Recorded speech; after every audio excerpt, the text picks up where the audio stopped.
देखिए, बात 2007 की है। 2007 में उत्तर प्रदेश के अंदर विधानसभा चुनाव की तारीखों का ऐलान हो चुका था और उस वक्त देश के तमाम सारे बड़े बड़े पत्रकार, बड़े बड़े जानकार लोग ये दावा कर रहे थे कि उत्तर प्रदेश के अंदर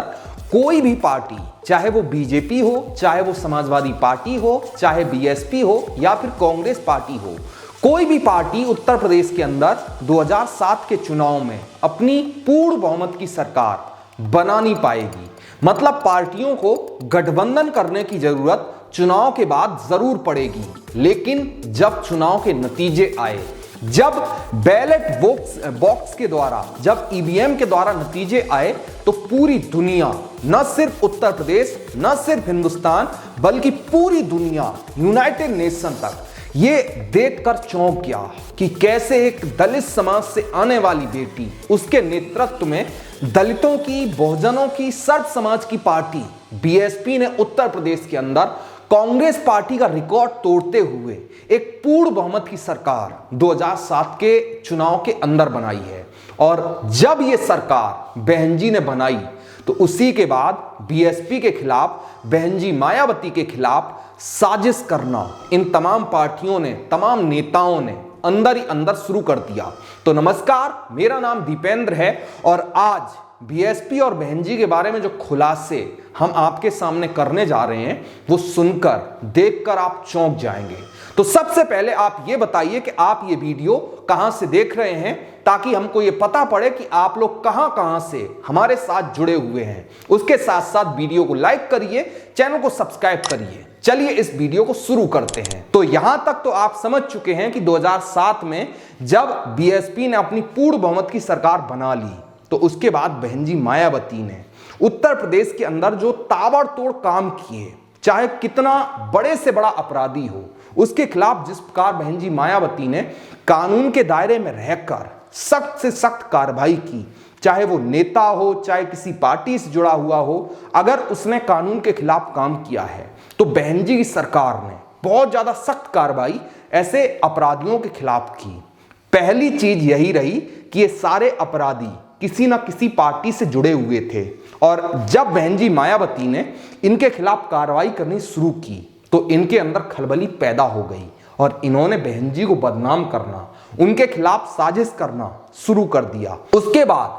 बाद बहन जी मायावती जब रुकी नहीं और उत्तर प्रदेश के अंदर उन्होंने लगातार विकास करना शुरू किया। चाहे आप जो यमुना एक्सप्रेसवे, देश का पहला एक्सप्रेसवे जो बनाने का काम बहन जी मायावती ने किया, और उसके अलावा भी उत्तर प्रदेश के अंदर जो नोएडा बनाने का काम, ग्रेटर नोएडा बनाने का काम, उसके अलावा जो पूर्वांचल के अंदर बहन जी ने तमाम सारे विकास किए, और उत्तर प्रदेश के तमाम जिलों के अंदर जिस प्रकार बीएसपी की सरकार ने विकास किए, इसको देखकर जो बहन जी के विरोधी थे,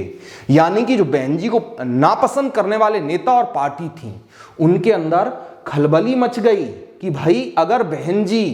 बीएसपी ऐसे काम करती रहती है तो बीएसपी की सरकार कभी जाएगी नहीं और हमारी सरकार कभी आएगी नहीं। ये दूसरी वजह थी कि जिसके बाद बहन जी मायावती के खिलाफ साजिश के ऊपर साजिश करनी शुरू हो गई। ये साजिशें क्या थी ये आपको आगे बताएंगे, लेकिन इसके बाद जब बहन जी ने एक और काम किया, आपको याद होगा कि उत्तर प्रदेश के अंदर जो बहुजन समाज के तमाम सारे हमारे बड़े बड़े महापुरुष थे, उनके नाम पर जिस प्रकार बहन जी ने लखनऊ के अंदर, नोएडा के अंदर, बलरामपुर के अंदर, संत कबीर नगर के अंदर,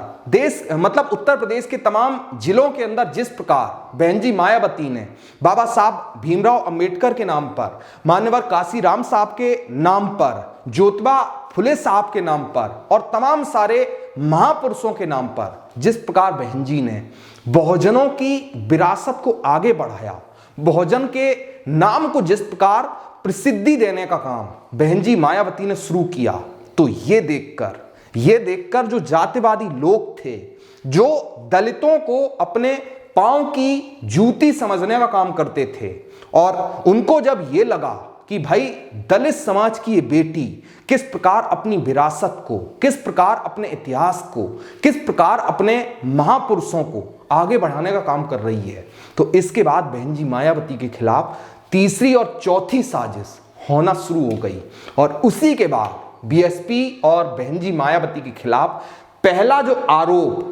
जो झूठा आरोप आपने सुना होगा वो ये सुना होगा कि बहन जी मायावती जब किसी भी व्यक्ति को टिकट देती हैं, यानी कि सांसद और विधायक बनाने का जो टिकट दिया जाता है वो जब बीएसपी या फिर बीएसपी पार्टी के द्वारा दिया जाता है तो बहन जी उसके बदले में करोड़ों रुपए लेती हैं। ये पहला आरोप आपने बहन जी के खिलाफ सुना होगा। लेकिन अब आप खुद सोचिए, खुद दिमाग लगाकर सोचिए कि अगर वाकई में बहन जी सांसद पद के या फिर विधायक पद के प्रत्याशी से 10 करोड़ 20 करोड़ 100 करोड़ रुपए लेती होती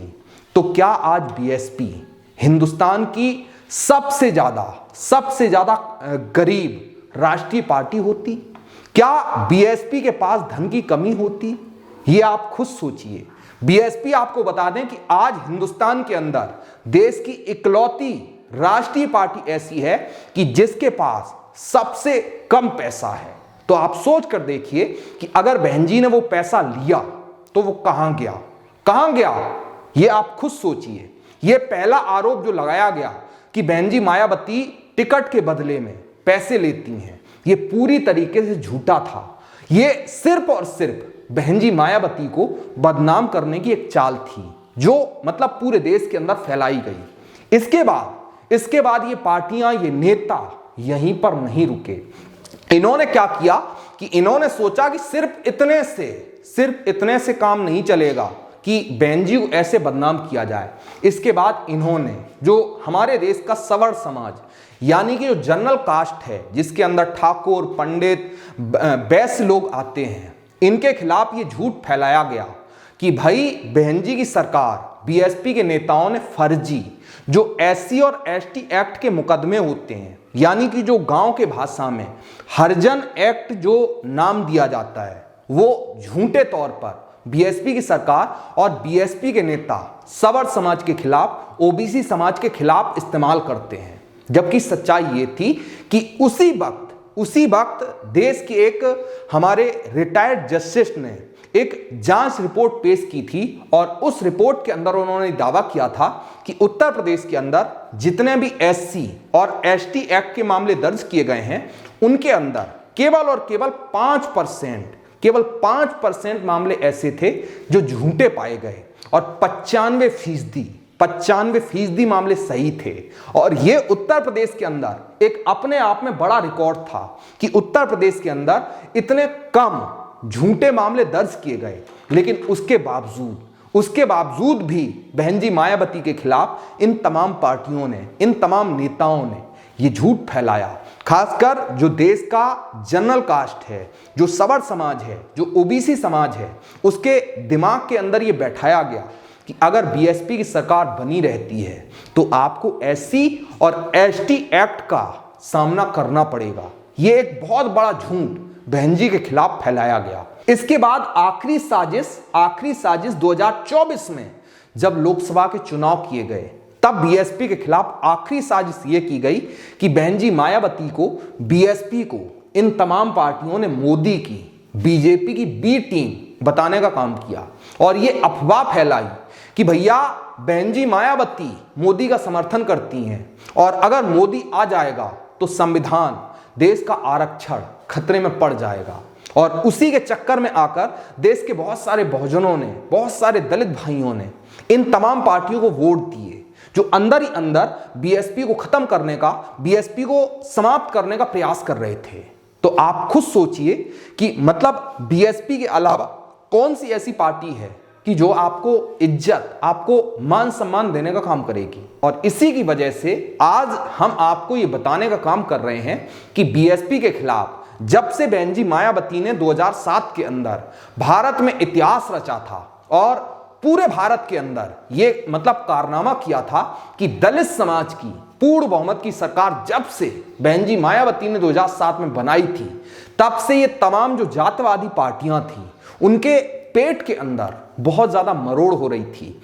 और उन्होंने जो चाहा था कि बीएसपी को कमजोर किया जाए, बहन जी मायावती को कमजोर किया जाए, आज के हालात देखकर हमें यही लगता है, बड़े अफसोस के साथ लगता है कि ये पार्टियां कहीं ना कहीं अपने प्रयास के अंदर बहुत ज्यादा सफल हो रही हैं और दलित समाज को, बहुजन समाज को बांटकर ये दलितों को फिर से गुलाम बनाने की साजिश लगभग पूरी तरीके से सफल होती दिखाई पड़ रही है। तो अगर ये वीडियो आपकी आंखें खोलता है, अगर ये वीडियो आपको लगता है कि वाकई में बहन जी मायावती के खिलाफ, वाकई में बीएसपी के खिलाफ एक बहुत बड़ी साजिश उसको अंजाम दिया गया है, तो आपके पास मौका है कि आप अपनी बीएसपी को, अपनी बहन जी मायावती के हाथों को और ज्यादा मजबूत करिए, ताकि आने वाले चुनाव के अंदर बीएसपी ने जिस प्रकार 2007 के अंदर अपनी सरकार बनाई थी, वैसी सरकार एक बार फिर न सिर्फ उत्तर प्रदेश के अंदर बल्कि पूरे देश के अंदर आनी चाहिए। ये वीडियो आपको कैसा लगा कमेंट बॉक्स में जरूर बताइए। साथ साथ इस चैनल को सब्सक्राइब करिए, वीडियो को लाइक करिए और शेयर करिए, और कमेंट बॉक्स में अपनी जो राय होती है वो जरूर दीजिए। अभी के लिए इतना ही है। नमस्कार।